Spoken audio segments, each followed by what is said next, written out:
Have you ever heard of Guy-Blaché? I'm a filmmaker. I've never even heard of that. I've never heard of Alice. I'd heard of her no, I'd never heard of her. I think people will think you're making it up. 1895. The Lumières present the first public demonstration of their new invention, the cinématographe, the first reliable method to project motion pictures. Among those invited, a young secretary. She thought, why not use film to tell stories? Alice Guy writes, directs, and produces one of the first narrative films ever made. Alice is one of the first to utilize many film techniques, including close-ups, hand-tinted color, and synchronized sound.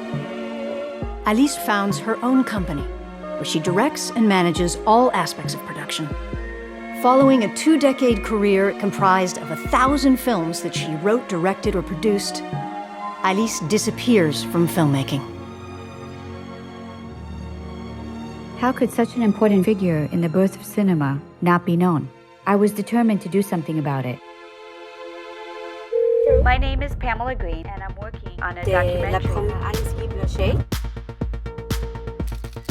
Look at the films being made, train coming into a station, waves breaking on a beach. Who cares? They're just boring subjects. You really needed people like Alice Guy to come in and show you there was more to the cinema than just a stock shot.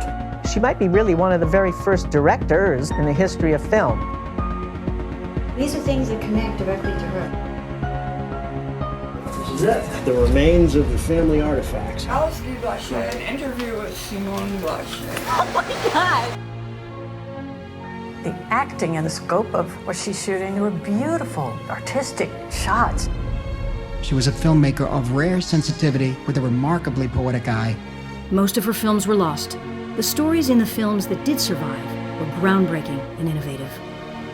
But the greatest story of them all was her own.